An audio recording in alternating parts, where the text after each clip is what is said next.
Welcome back to the Bird's Eye View podcast. I'm Josh Solomon, along with Pat Moran and Noah Hamilton.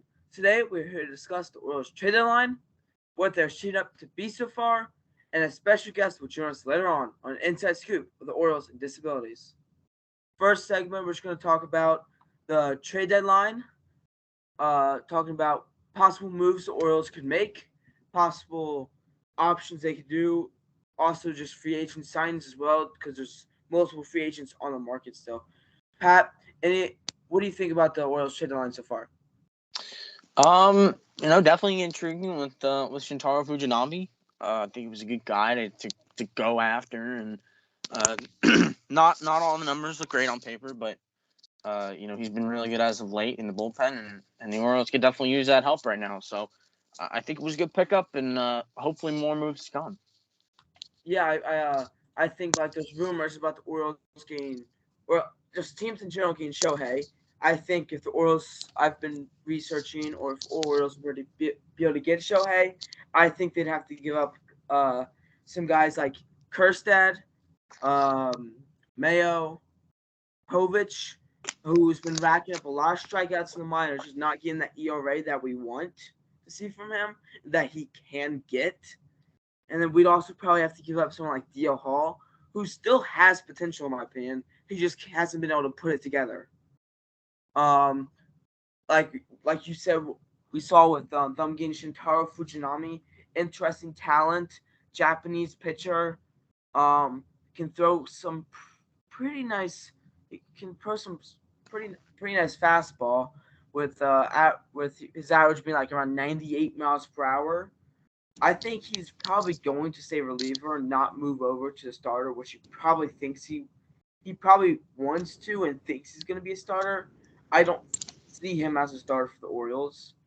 I think they're probably with Shohei. That's a guy like they need more. They need at least one more starter, and I think they need like at least two more bullpen pieces. I think like they're connected with a guy like Jordan Montgomery. I think that's definitely an option for them. And in that deal, I think I would like them to try to get someone like Jordan Hicks, who has potential and who can throw good stuff. Just like some other guys we're talking about, just can't put it together. What do you guys think? I mean, you talked about possibly trading for Otani. I don't think that would be a good move. Obviously, if you're trading for Otani, you're going to give up a lot of stuff with the ability for the fact that you traded all that stuff for half a season and then you have to go pay for the big bucks anyways. I think maybe see if any other team trades for him, if another team trades for him, they trade for him.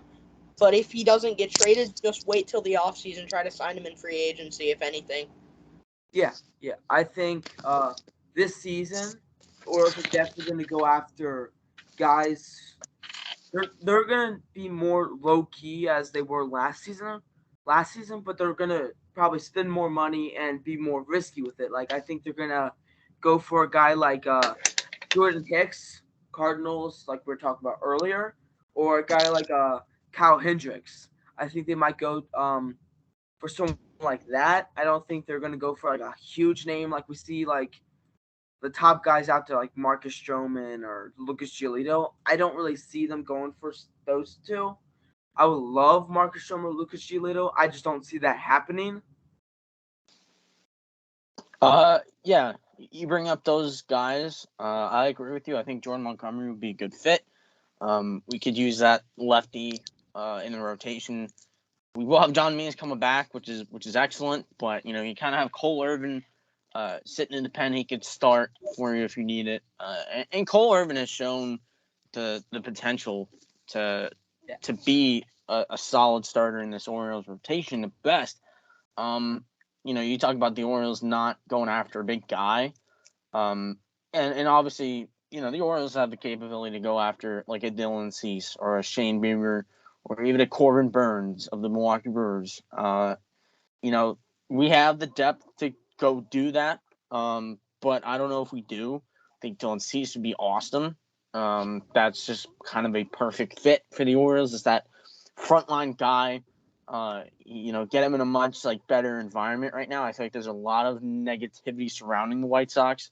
And I think Dylan Cease can be really good. I think Shane Bieber probably is off the table because he's hurt, and that kind of deteriorates the value. And then Corbin Burns probably stays pat with the Brewers just because the Brewers are in a spot where they can grab the NL Central kind of with ease at this point.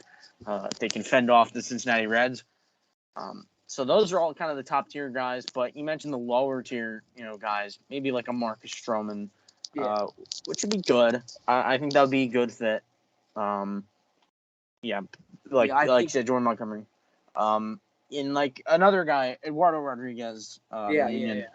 And you mentioned the Jordan Montgomery and Jordan Hicks being in a package together to come to Baltimore. You could get Eduardo Rodriguez and Jason Foley. I think those, that's you get the starter, you get the rotation help, and you get the bullpen help. I don't know. Maybe the Orioles target that, or maybe the Orioles say we got Shintaro Fujinami. We're all set and we're all good to go. I don't think they should because Shintaro Fujinami, as we've seen over the past couple games he's pitched in, a little bit sketchy. But yeah, it should be an interesting crop of players that the Orioles could scout out and potentially trade for. Yeah, there's a few guys who definitely intrigue me on the list. Guys I'm thinking of. There's three main guys. I think of Michael Lorenzen, pitcher for the Tigers. I think of him as a decent guy they could get. He's not definitely going to be a number one guy for them. I think he's going to be a guy that can help with depth and could be like someone like two guy in the rotation. I think some other guys another guy I would really like is Alex Cobb, who's having a good year this year. Former Oriole. I think maybe it would be interesting to get him back over there. A bit more expensive than what Lorenzo would be, but I still think, personally, I think Lorenzo's a better option because we look at he can get some strikeouts. He doesn't walk too many guys, and he can eat some innings for them. Last guy I think of off the top of my head is Aroldis Chapman. I think he could be a good guy that could get in the trade block. Obviously, with the Rangers now, who are contention, but I still think they could possibly try to go for them, be aggressive, and try to go for him. I really think those three guys are like some guys that I would really like we were talking about earlier, though. Marcus Stroman, that would be amazing if they could get him, obviously, because the Cubs are probably going to start selling here. They're probably going to start not selling exactly, but giving up some guys to be able to get some guys long-term return. Less of a rebuild because they're more set than let's say the Nats, who are doing a full turnaround rebuild. But the Cubs just need to build off and get some more rookie guys. I think getting Stroman from them would be awesome. But I think a guy I would really like is Michael Lorenzen, and like you said, Eduardo Rodriguez. Yeah, you mentioned Alex Cobb. I don't think Cobb gets moved just because the Giants are in a spot of contention. I talked about this on Beyond the Ballpark, my other main podcast. If you want to go check that out after listening to this episode, we were talking about some Giants guys getting moved. I don't think that the Giants are going to move guys just because the Giants are in a spot where they can fortify a wild card spot. I don't think they're going to get the division.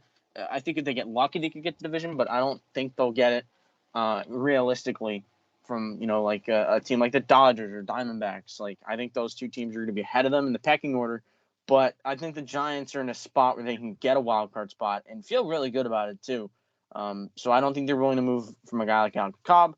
I don't want to talk about Aroldis Chapman because I think Aroldis Chapman kind of already been traded. He's kind of already moved.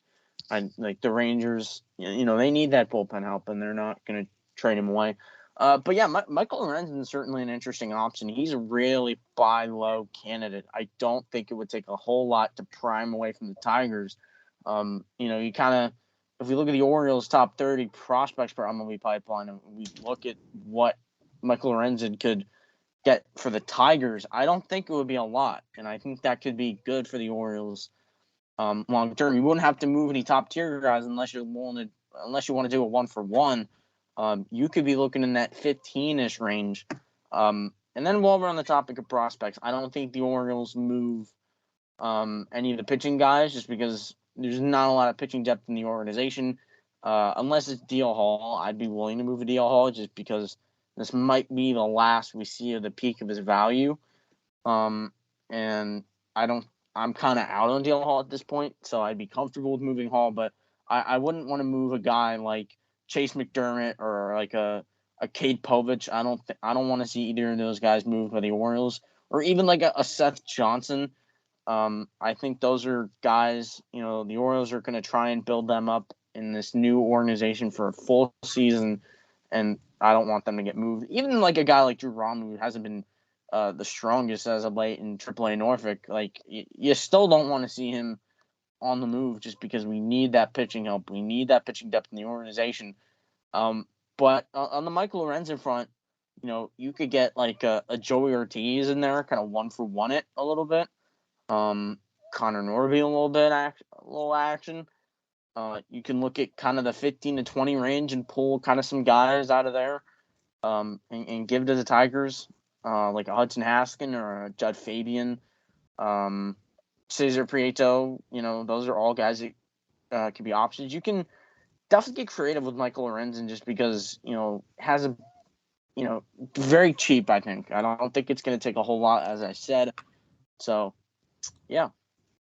Yeah, there's a few lower end guys that I'm looking at right now, like both on one on a team that starting to do better. We're looking at Buck Farmer, lower end guy, but I think at this point in time, the Reds are probably going to keep him. But it still is interest to me because I think the Orioles could like work with him and help him. He might end up being a bullpen piece for them, but I think that he interests me. And another guy I think of is Kane Middleton, pitcher for the White Sox. Mm-hmm. Not sure if most people probably haven't heard of him unless you're like a White Sox fan or if you're in the AL Central. Good But, option though to get. But he does interest me as he's still somewhat younger, and he's he's a pretty cheap player to be able to try and get. Like we were talking about Michael Lorenzen earlier, he really does have the stuff to be a good quality pitcher. Like if you look at his baseball savant ratings, like he has a good fastball spin, he's got decent velocity, a good walk rate, not top tier chase rate or K rate like we want, but they can work with that and help him. Like Chris Holt can develop him and help him become the pitcher that they want, and that can be a good pitcher for them and help them get to that good playoff push in the playoffs. They're at this rate, they're going to make the playoffs, but get like through the playoffs and hopefully go on a World Series run. That's where I love World Series run. Don't know if that would happen, but it would be great to see a World Series run. Like guys I think of that like remind me of Michael Lorenzen, guys like Anthony DeSclafani from like 2020 during like that like rate of time, like based off his velocity movement.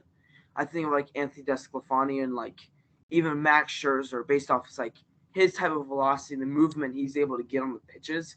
I think he has the ability to become a top tier pitcher in the league.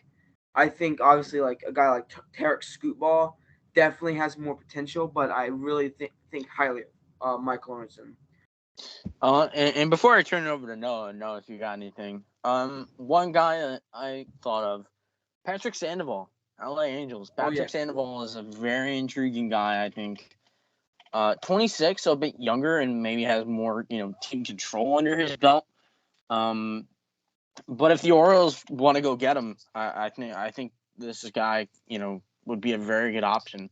LA is not really in a place of contention right now in the AL West. Behind teams like the Rangers, the Astros, and the Mariners in the pecking order in that division.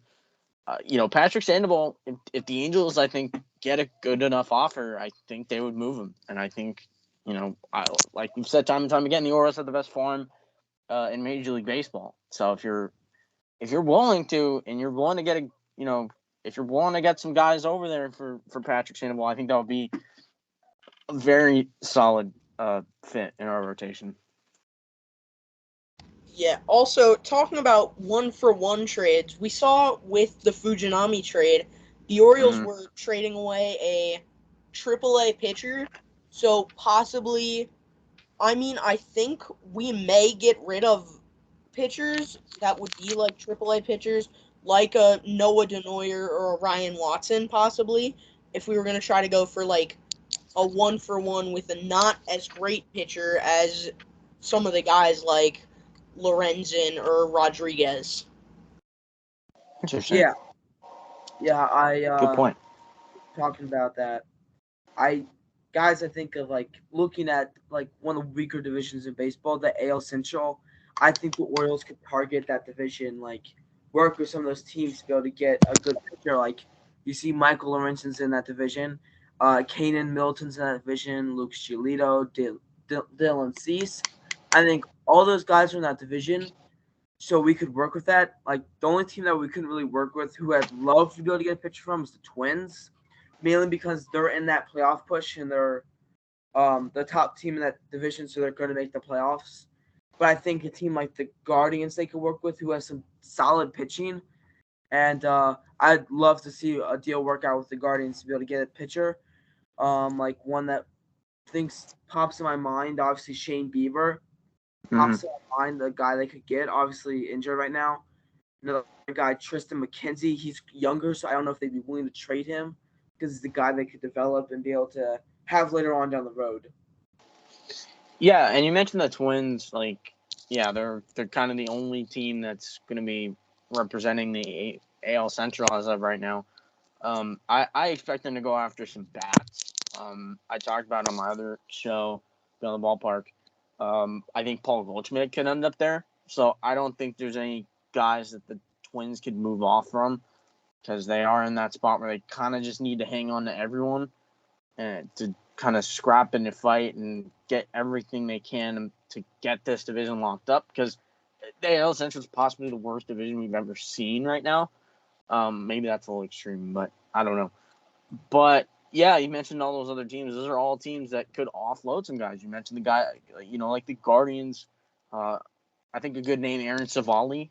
Doesn't really fit the Oro mold because we need that frontline guy. We need that guy that can step up in a big game because we don't have a guy really like leading the rotation with the ace type stuff. We've seen Kyle Bradish flash it as of late, and he's looking really good as a frontline guy. Kyle Gibson's kind of the ace just because of his veteranship, but I think Dean Kramer fits well in the middle of the rotation. Um, and then Grayson Rodriguez is looking better. I've been impressed with his last two starts, and we'll talk about that in the Tampa Bay series recap. But yeah, that's all I got. Yeah, I really think the only guy that the Orioles, one of the guys the Orioles could go after, obviously not having his best season yet, but I think they could definitely work with is Scott Barlow. The Royals, nice bullpen piece. Obviously not going to be the closer like he is, but being like a setup guy or a middle relief guy that they could have and trust. Because Mm-hmm. right now, like you see, Yinir Cano is not being as solid as, not being as good as we saw him be in the earlier in the season, not being able to have that spin that he had. Obviously, looks like he changed his arm slot a bit. Maybe needs to work on that some. But I still think they need to get like at least, my opinion, two more bullpen pieces and a solid starter. Yeah, absolutely. Yeah. Anything Also, else to add, talking about No. Tristan McKenzie, Mm-hmm. he was transferred to the 60-day IL recently, so I don't think that's a guy that you would get this year, but obviously as a young starter, if you're willing to make the trade for him and if the Guardians are willing to make the trade, that would be great for later years, I'd say. Yeah, Yeah, absolutely. because Guardians have a lot of young arms, like a Logan Allen, a Tanner Bivey, a Gavin Williams. I think if you put Tristan McKenzie in that fold, it looks really good for the future. Absolutely. Like we saw them working with the Athletics this year, being Fujinami. I think a guy they could get is someone like Paul Blackburn, obviously not having a good year and like came off an injury during the offseason with his finger. I Mm-hmm. still think he could be a guy they could work with. Obviously, like all the guys I'm talking about right now, they're going to have to work with and help improve because that's honestly, I'm thinking more realistic right now, what they're going to get rather than what I'd want. because it's easy to think about what I'd want, which is obviously like Lucas Giolito, Dylan Cease, Shane Bieber, Marcus Stroman. I'm thinking about more realistically. I think the more realistic option, the best option, like I said earlier, Michael Lorenzen. But talking about like teams they typically work with, like we saw with the Athletics this season, I think they might get Paul Blackburn possibly.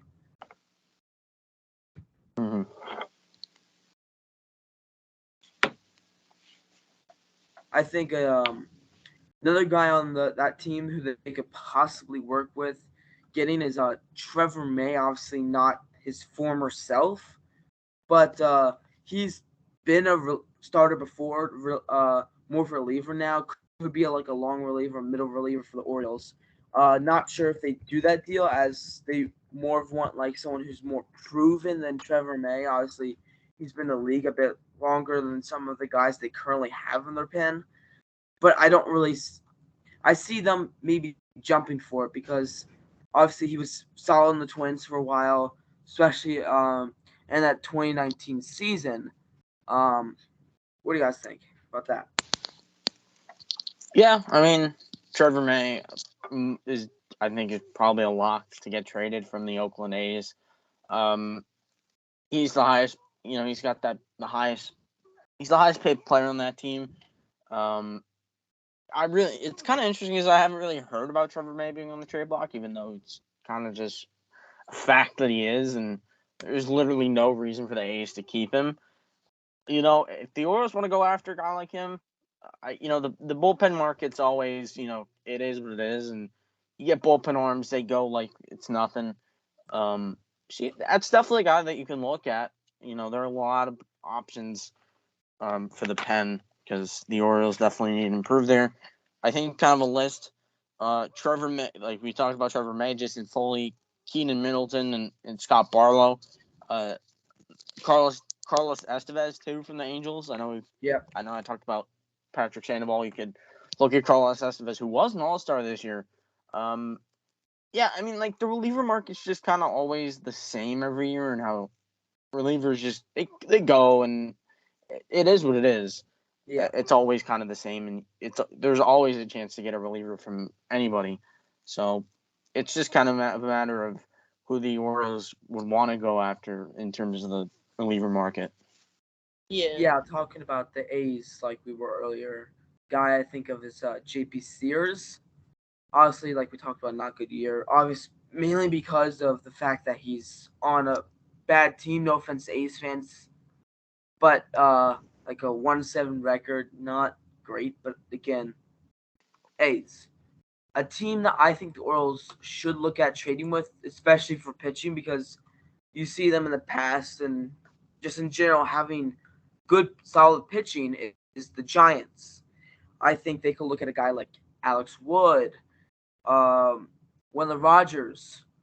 They could also look at possibly Luke Jackson, Camilo Duvall. You're gonna have to trade more for him just because of the season he's having. Or like we talked about earlier, Alex Cobb. I'm gonna turn it over to Noah so you can discuss a bit about that too. Yeah, you said Alex Cobb. I mean, we had him earlier. I don't think he would be good to come back here. No, I agree. He wasn't great here before. I mean, obviously, the Orioles have had a track record with having pitchers they signed for a lot of money, and then they go on to do great things after. Like, obviously, Arrieta with the Cubs, and now Cobb with the Giants. I just don't know if it would be good to bring him back. And we're here with our special guest, Mr. Bryce Weiler, the Orioles disability consultant and co-founder of the Beautiful Lives Project. Thank you, Bryce, for being on the podcast with us today. Thank you so much for having me on. So I just want to start off right off the bat with a quick question about what you do as the Orioles disability consultant. As the Orioles disability consultant, I help fans of all disabilities to have great experiences at Camden Yards. When the Orioles were the first team to wear Braille on their jerseys in 2018, in a home game against the Toronto Blue Jays, I helped coordinate that event. I also helped all the patrons who are visually impaired and blind who came to that event to have a great experience. I do anything I can with the Orioles to help make both Ed Smith Stadium and Camden Yards as accessible as they can be for fans of all disabilities and creating lifelong memories for people with disabilities. Sounds great. Now I know you're also the co-founder of the Beautiful Lives Project. What exactly do you guys do there? Because I know you work with getting people equal opportunities when they have disabilities. With the Beautiful Lives Project, we work to create programs to allow adults and children of any disabilities the opportunity to experience sports and other programs throughout the country.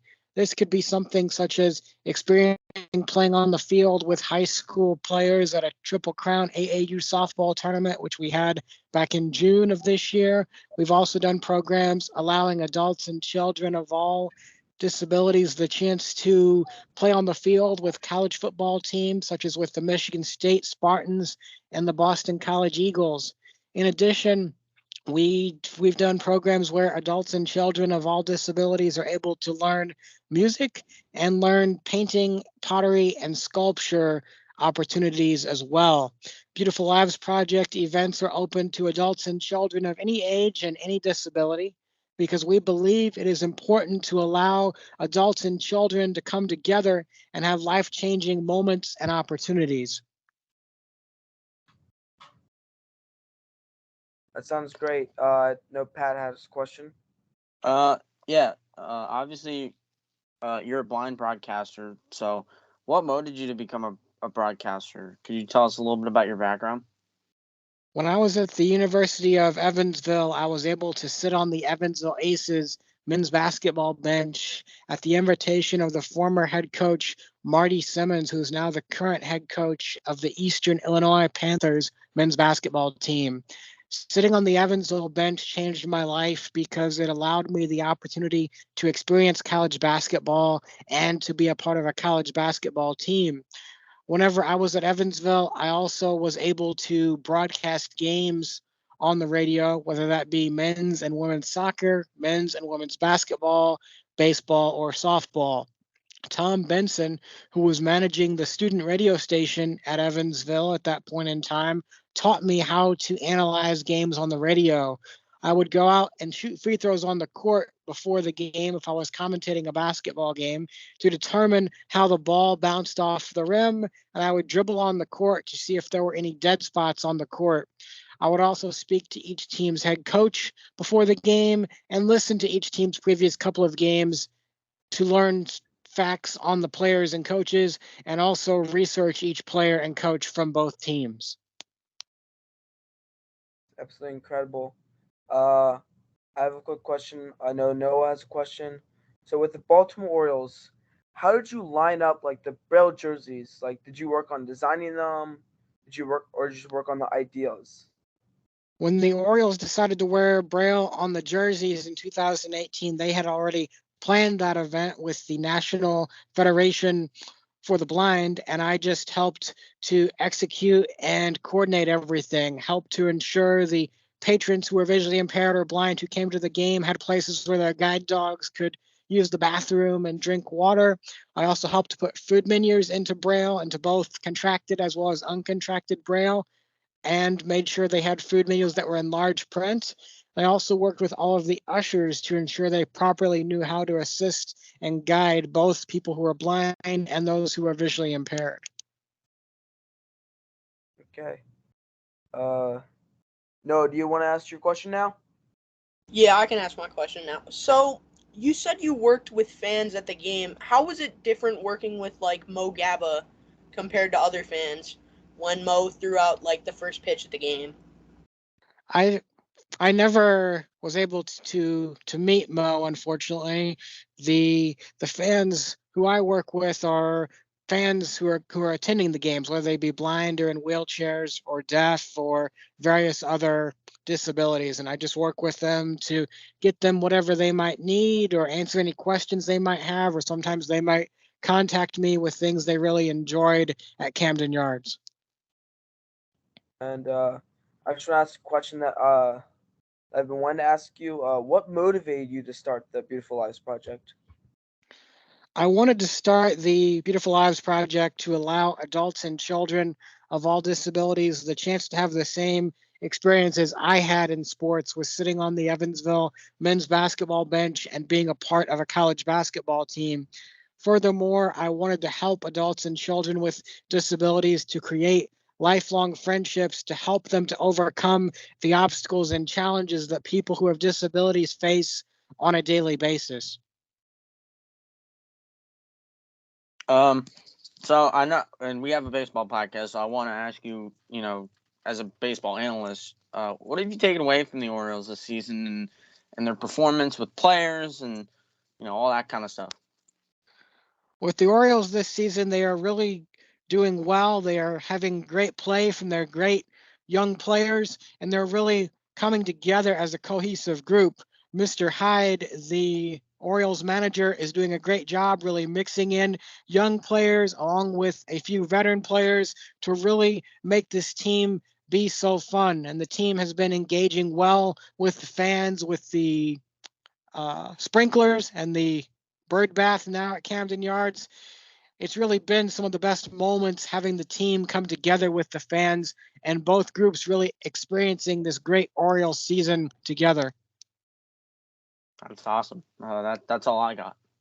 Now, working with the Orioles, do you often work with players or members in the organization who may have disabilities? I sometimes work with the coaching staff and things like that. I haven't spoken with many of the players. I work more with the front office staff, sometimes with the broadcasters, and then sometimes with the coaches, whether it be Mr. Hyde, who's the manager, or Tim Cossins, who is on the Major League coaching staff as well. Now, before Evansville, like you said, you went to Evansville, and that motivated you to start the Beautiful Lives Project. Did you ever think about doing anything like being a disability consultant or a blind broadcaster? I really started that at Evansville when I was able to sit on the basketball bench and learn how to broadcast games, because those were the places where I was given that opportunity at Evansville, being able to experience college basketball and then being able to broadcast over 90 Evansville athletic events, whether that be in men's or women's basketball, men's or women's soccer, baseball, or softball.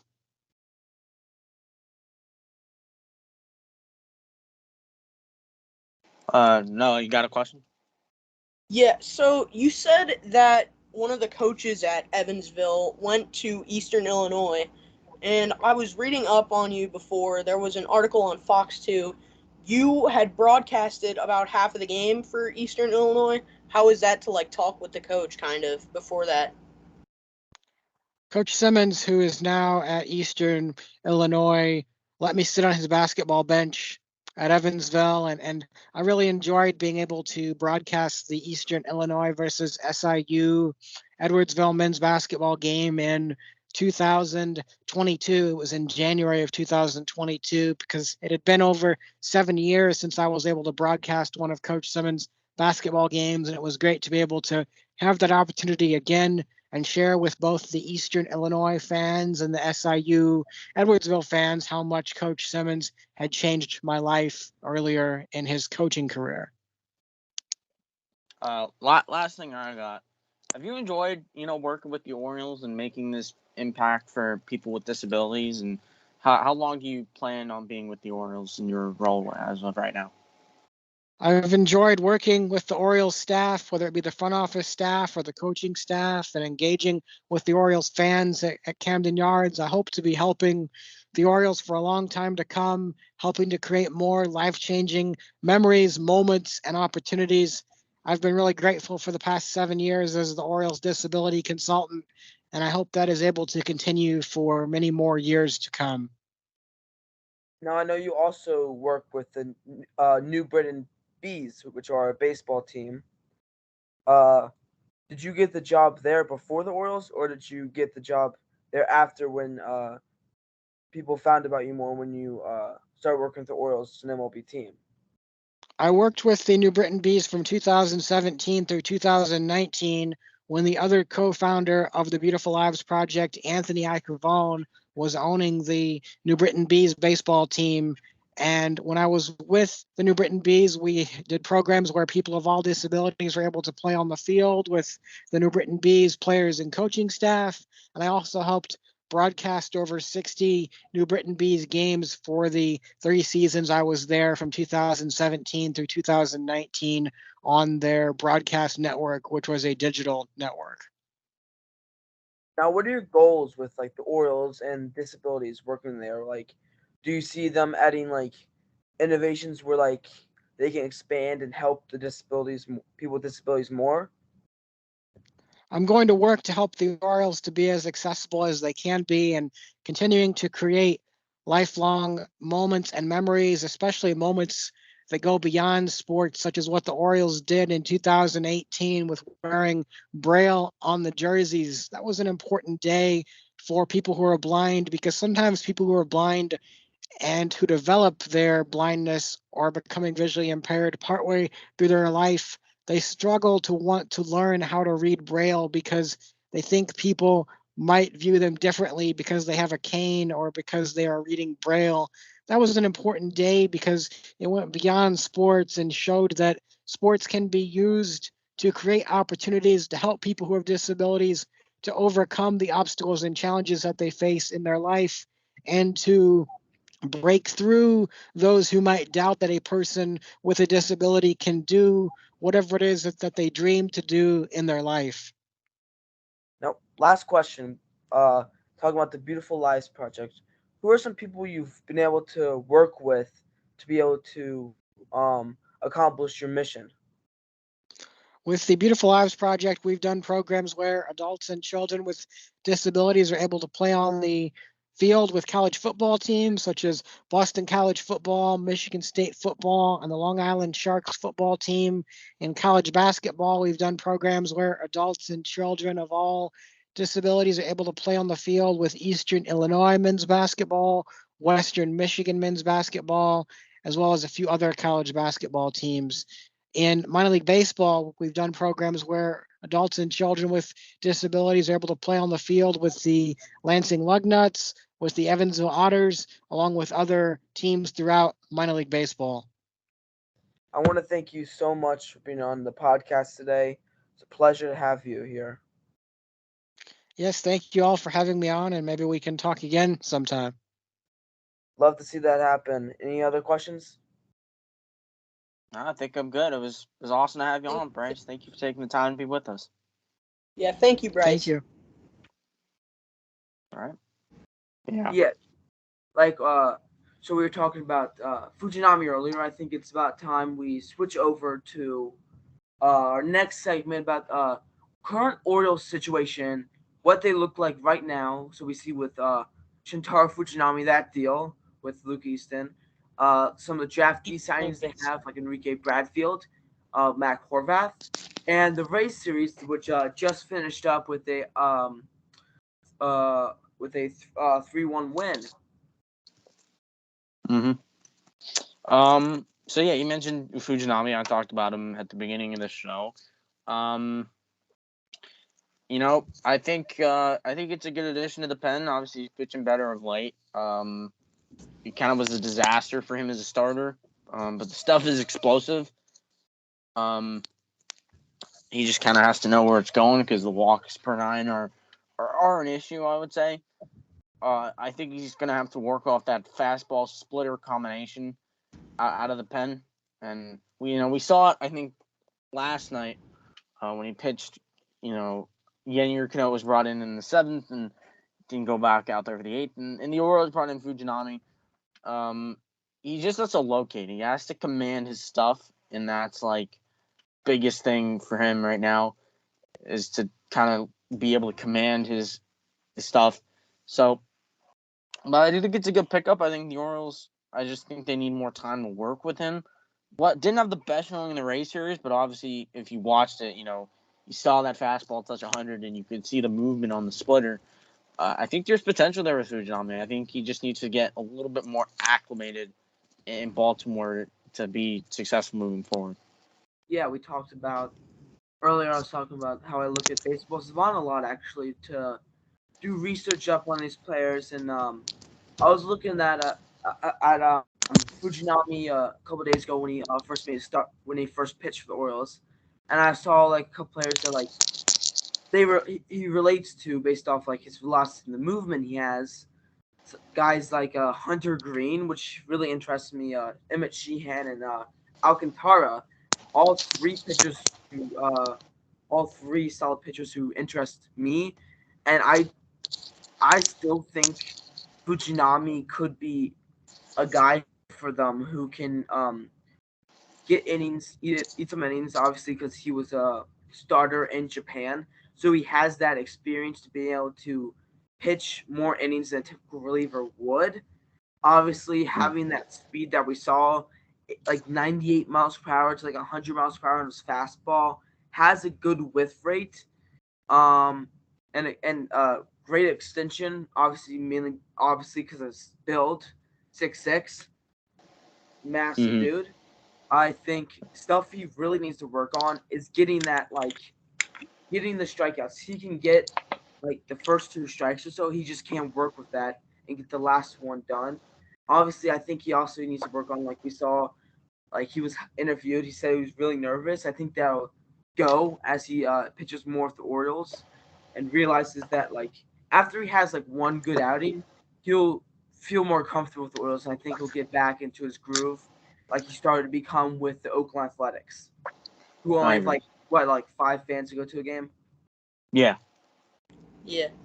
Also, thinking about pitching wise, the Orioles did make a signing yesterday. They signed veteran TJ McFarland to a minor league deal, so he's with the Tides now. That's another pitching possibility. Definitely Absolutely, I saw of that. intrigue. Saw Mm-hmm. that. Veteran guy, obviously not his former self like he was in the past. Not I remember him mostly on the Orioles, obviously during that 2013 to 16 years when they were a good team. That kind of brings back old memories now that they have TJ McFarland and Michael Givens, kind of bringing back memories here. Should we bring JJ out of retirement too, maybe? Maybe we should get Adam back or something. I don't know. But Yeah. obviously not the same, hasn't really been the same since like 2018. Hasn't been, obviously, like you look back, I remember him having a decent year in 2021 for the Cardinals. Not much of a I don't think he's gonna be much of a starter for them. I think he's gonna mainly be a bullpen piece. Obviously, like we see, he did used to pitch a lot he did pitch a lot for those. Was, I believe, more of a reliever, right, for the Orioles? Yeah, I'd say so. I'm I feel pretty like sure. he's been more of a reliever most of his career. I think he could be a middle reliever, long reliever guy. Mostly see him in relief, and I hope he is able to make it back up to the Orioles level. Would love to see that nostalgia from when they were the top teams. Yeah. Bringing in an experienced piece is definitely a good element to have in the plan, and we'll De- see if he makes the club at any point this year. Definitely saw that with them having Robinson Chirinos last year and James McCann this year, having some good veteran catchers in there, getting helping the players. Obviously, also we have Aaron Hicks too, who's been Mm-hmm. pretty solid. I don't really like him starting every day like he has been, but I like seeing him as a platoon guy with Colton Cowser for now, as Colton Cowser not really what we want him to be quite yet. Mainly like because honestly, if you want to start on this team, you got to be hitting. Like last Yeah, cool. season, Mm-hmm. we would see Colton Cowser starting pretty regularly. This Yeah, season, you got to hit to be able to start. I agree. We know it's there with Cowser, and he hit the ball hard. He was hitting the ball hard today, Yeah, making good contact, and that's always a good sign. We know that Cowser's talented. He was his number 5 overall pick in 2021, and that obviously looked like a reach at the time. But with the Orioles player development, it definitely helped him in his progression in his career. He's just not hitting. Obviously, he's got some patience and he knows how to take an at bat, and that's what the Orioles value in their prospects. But I think Cowser just has to get comfortable. Only 36 at bats is very minuscule. A guy that I know people that are Colton Cowser fans. I'm a Jordan Westburg fan. I think Jordan Westburg's pretty good. Got to see his first professional at bat was that walk against Cincinnati in the rain. Jordan Westburg's a good piece, and for the infield, he's able to plug in late in the game and play some solid defense. I like him at second, third. That defensive flexibility, and he's hitting pretty decent. Obviously, he hasn't had a home run yet, but 262 is okay for no power.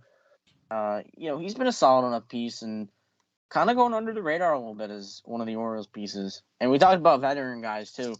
Adam Frazier, a veteran guy, and he has that postseason experience with the Mariners last year with that big double.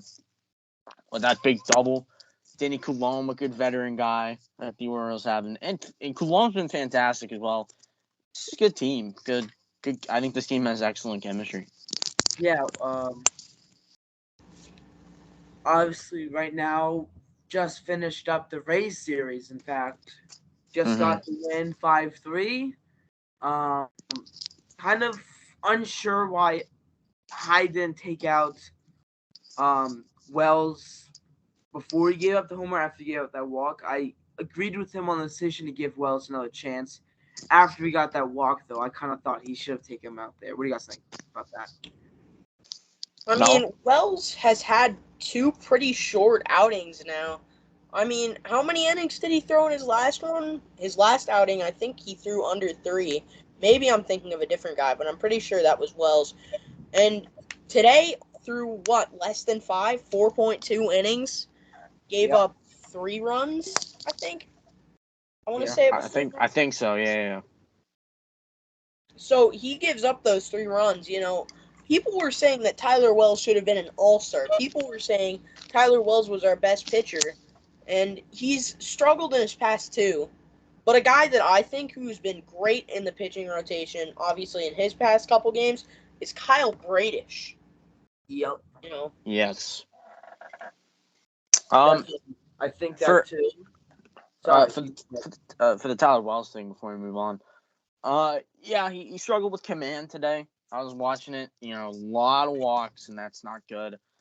I think part of it is because, Tyler Wells hasn't, in a professional season, in a full professional season, he hasn't thrown a lot. Like, he's starting to reach that innings, the most amount of innings that he's thrown in a professional season, which was, I think, like 119-ish, which was back with the Twins minor league team or minor league organization. And that was before Tommy John. That was before, he had the surgery. And that could just be it. That could be what we're seeing. We could just be seeing him fatigued a little bit, and maybe he needs to take it a little bit easier. But yeah, those were my takeaways from Wells today. Yeah, today I saw we're seeing Gunnar Henderson heat up now. In my personal opinion, I see him as the Orioles' most exciting player on the team, and I think it's the most potential overall. Like, you see just his raw athleticism. I think he could be better than Adley. I'm not going down Adley. Adley is a great player. I think he's going to be a good player as well. But I just see Gunnar, he has more raw potential in my opinion. Like today, he had top exit velocity at 111 miles per hour, hit a 446 bomb to the catwalk. Feels like almost every day, like the Orioles broadcast said, that you see a highlight of him. You see a highlight. Like, we just saw it a couple weeks ago, though. Him struggling, him turning around. Kudos to Brandon Hyde putting him in the 1 hole. I think that really helped him to get more confidence to be able to start hitting again. Yeah, you said Gunnar was better than Adley, and while, obviously you're not trying to bring down Adley, but I think they're 2 completely different players at 2 completely different positions. Adley's a catcher while Gunnar's a shortstop, sometimes third base guy. Yeah, I was just saying, in my opinion, I was just saying Gunnar's more of an exciting player to see. I think he has a lot of potential. I'm not bringing down Adley. I'm just saying he's more exciting, and just overall, more exciting. Like you see, I guess. I he's mean, fast. obviously, Yeah. Fast. He's got good patience at the plate. Pretty good arm.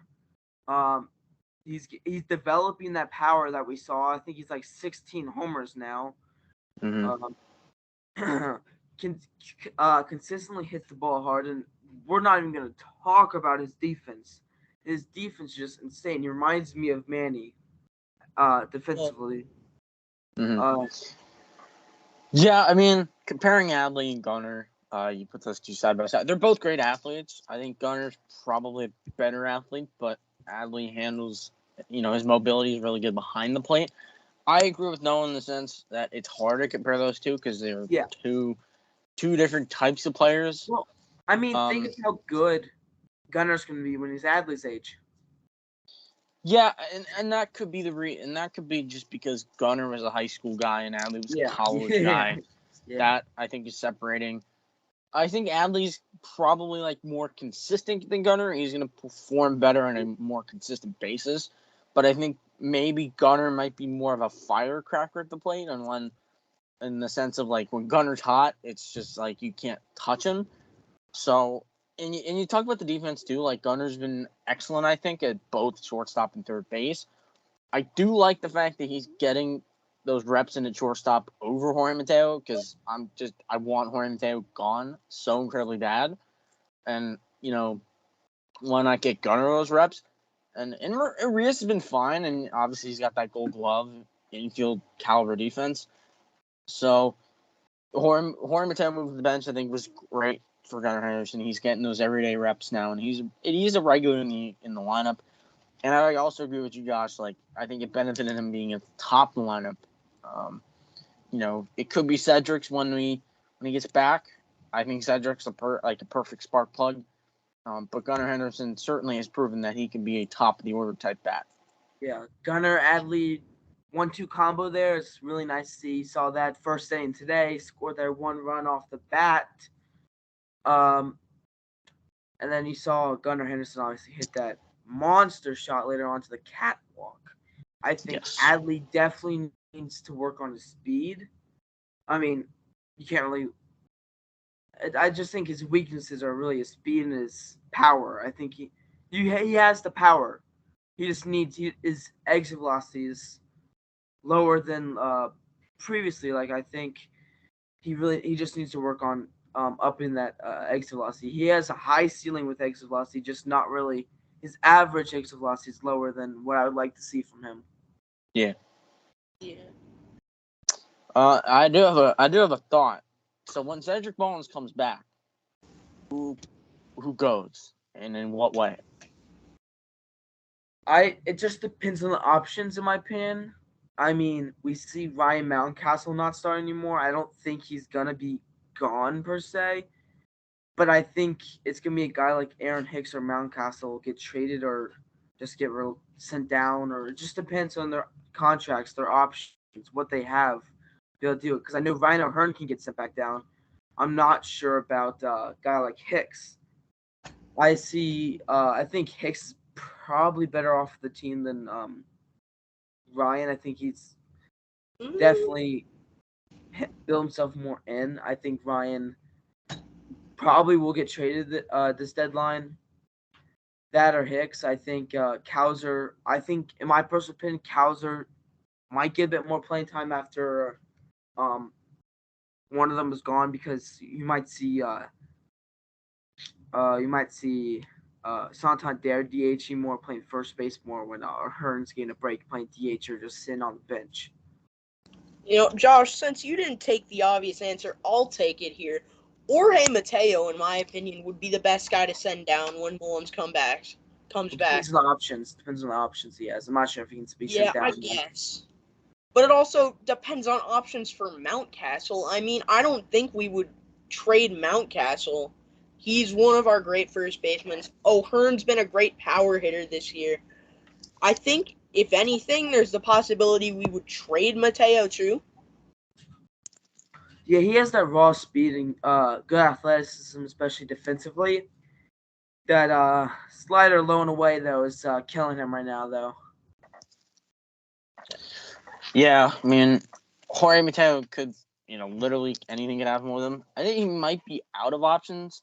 He could get DFA'd. He could get traded. I don't know. Ryan Mountcastle. You look at Ryan Mountcastle. I do believe in this now. I think I think Kobe Mayo could be the future first baseman over Ryan Mountcastle, just because both of them have a lot of power. But Mayo I think has more, and more power for a right-handed hitter at Camden Yards could play better. So that's Yeah, absolutely. I think I'm really intrigued by Kobe Mayo. Obviously, he's a trade target. If they were to try to get someone like Ohtani, don't think that would happen.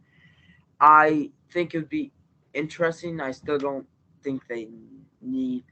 Well, any team would need him, but I don't think they should go for him. I think they should go for like a couple guys rather than spending all that money and all those prospects on just getting one player. yeah. Yeah. Is that it? Is that all we got? I think last part we should probably talk about is the draftee signings that the Orioles have made. Obviously, I mentioned earlier about Enrique Bradfield and Matt Horvath. I personally think Enrique Bradfield was drafted too late, was drafted later than he should have. Honestly, I think he's pretty underrated of a player. Yeah. Enrique Bradfield, elite speed. That's kind of the name of the game for him. Elite speed, 80 grade speed, predominantly pipeline, and you got that 70 defense. I think for the Orioles, that's just you look at him and that's just something you can't teach. That's something that can't be developed in the minor leagues. When you have 80 grade speed, and that was, that's a great tool, and he's probably going to have to build off that moving forward. And the range in center is incredible. The glove in center is incredible. He's just got to hit a little bit. He's gonna have to probably go in the swing lab, Baltimore, get that swing adjusted, and maybe tap into some power. He talked about how he wants to be a 15 to 20 homer guy. That only time will tell, and in case we see that or not. He's gonna have to develop hitting a little bit and get that as an element in his game. But I think worst case scenario, you have elite speed, elite defense in center field, and maybe a Cedric Mullins-esque player. When Mullins is a guy that's not getting any younger, having Enrique Bradfield out there in center, that's going to be incredible. I don't think anything's going to fall in center. And then just a little bit on Matt Horvath. Definitely an interesting prospect in Matt Horvath. You have the power, the speed combination coming out of North Carolina. I think that's a really good option and a good arm too. He's playing a third base, a little outfield. I think the Orioles could keep him on that, track. So Matt Horvath, maybe not jumping off the page right now, but maybe could be like a Connor Norby-esque guy that kind of catapults within a few years, just like Connor Norby. One guy that confused why they haven't signed with him yet is Jackson Baumeister. Apparently, they've not yet agreed to their terms. Pick value around $1.2 million. Another few guys like we saw Tanner Witt and Craig Lott, Craig Lott's going to Northwest Florida State College, I believe, starting in the fall, and Tanner Witt's going back to Texas after his Tommy John surgery that cut his season short. Yeah. Definitely interesting that they have the great terms with Baumeister being the highest pitcher ever picked under Mike Elias. I hope they can get it done because the Orioles system could really benefit from having a good upside pitcher. So yeah, we will wait and see what happens. Two guys I thought would probably already sign are Blake Money and Riley Cooper. I think they have. They have? Yeah. Yes. Pretty sure they haven't agreed to terms yet. I'll look at the transaction log to see if they have signed. Yeah, I believe they haven't agreed to terms yet. They have Riley Cooper and Blake Money. Okay, that's good news then. It is. Yep. But excited about that Kiefer Lord signed. Bit underslot than his pick value. We saw Tavian Josenberger sign, guy that I think could be a solid player for them. And then also a guy I was actually pretty excited about them drafting is um Teddy Sharkey. I think he could be a good pitcher for them. Just getting all these pitchers that they got just builds up their depth and potential to have more and more and more pitchers in the future and being able to be a top elite.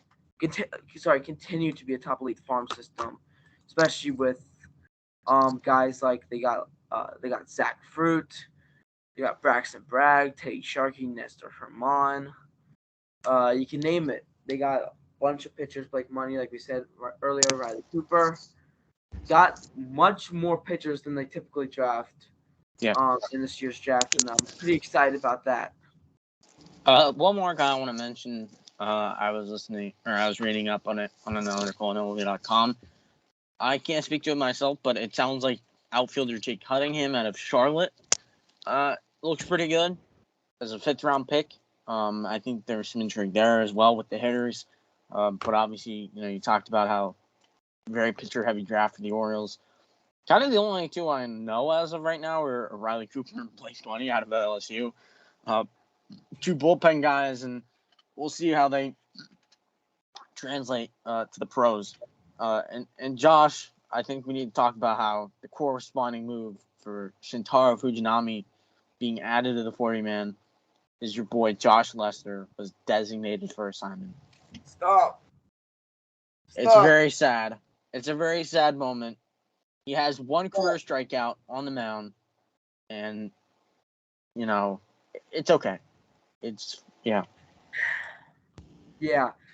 But I'm pretty excited about this year's draft class. A lot of good options. A lot of good players they got.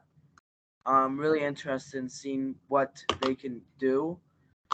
One guy I'm interested in seeing is Zach Fruit, the pitcher who went to Eastern Michigan and then decided to play in a summer league for the Frederick Keys, former Orioles affiliate, now in the MLB Draft League. I think that may have improved his stock, obviously a 9th-round pick this year. I think he should be a pitching prospect.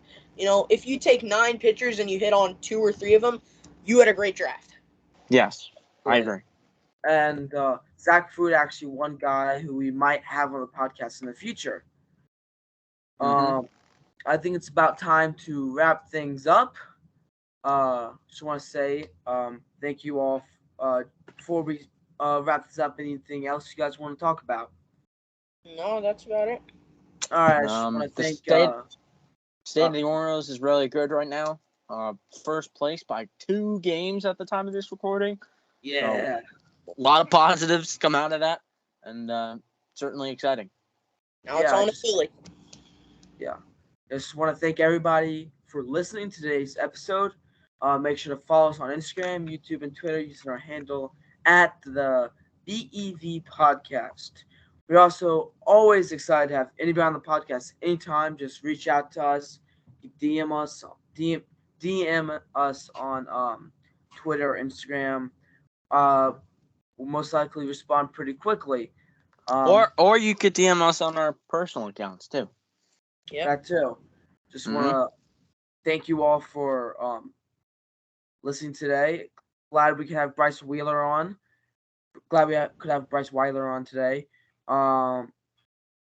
Hope to see more episodes like this in the future where we can talk about the Orioles' success that they're having. Yes. And that's about it. Thank you all for watching. And once again, follow us on Twitter, Instagram, and YouTube.